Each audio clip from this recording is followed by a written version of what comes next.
True independence. May ibong matagal nang nakakulong sa hawla. Araw-araw siyang umiikot lang sa maliit na espasyo. Pero isang araw, binuksan ang pinto ng hawla. Malaya na siya, pero hindi siya lumipad. Nanatili siya sa loob. Bakit? Kasi hindi niya alam na malaya na siya. Ganon din minsan ang buhay natin. Pinalaya na tayo ni Jesus, pero marami sa atin ang nananatili pa rin sa guilt, shame at kasalanan, parang nakakulong pa rin. Today, we are commemorating our Independence Day. Sa buhay, binigyan din tayo ng tunay na kalayaan. Hindi tayo tinawag ni Jesus para mabuhay sa guilt o sa paulit-ulit na pagkatalo sa kasalanan. Tinawag niya tayo sa tunay na kalayaan, yung freedom na hindi lang pansamantala, kundi panghabang buhay. May forever. Sadly, kahit alam nating pinalaya na tayo ni Jesus, may ilan sa atin na bumabalik pa rin sa dati, sa shame, sa bad habits, sa mindset na parang kailangan nating i-earn ang pagmamahal ng Diyos. Remember this, you are already free because of Jesus. Hindi mo kailangang patunayan ang sarili mo sa Kanya. He already proved His love on the cross.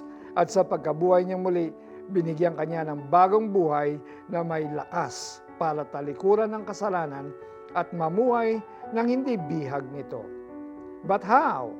Galatians 5:16 reminds us, walk by the Spirit and you will not gratify the desires of the flesh. Meaning, kung palagi tayong lumalapit sa Diyos, kung siya ang pinapakinggan natin, magkakaroon tayo ng kapangyarihan para piliin ang tama. Hindi ito madali, pero hindi tayo nag-iisa. The Holy Spirit helps us live in the freedom Jesus gave. Every time na pinipili natin si Jesus, we step out of the cage.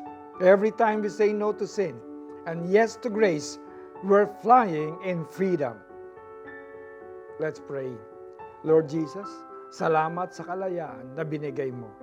Patawad kung minsan bumabalik pa rin ako sa mga bagay na pinalaya mo na ako. Help me walk in your Spirit every day. Bigyan mo ako ng lakas para lumipad sa kalayaang galing sa iyo. Thank you, Jesus, for setting me free. Amen. Pakinggan ang kantang Malaya Na by Victory Worship. Malaya na tayo dahil pinalaya tayo ni Kristo. Kaya magpakatatag kayo at huwag nang paalipin pang muli.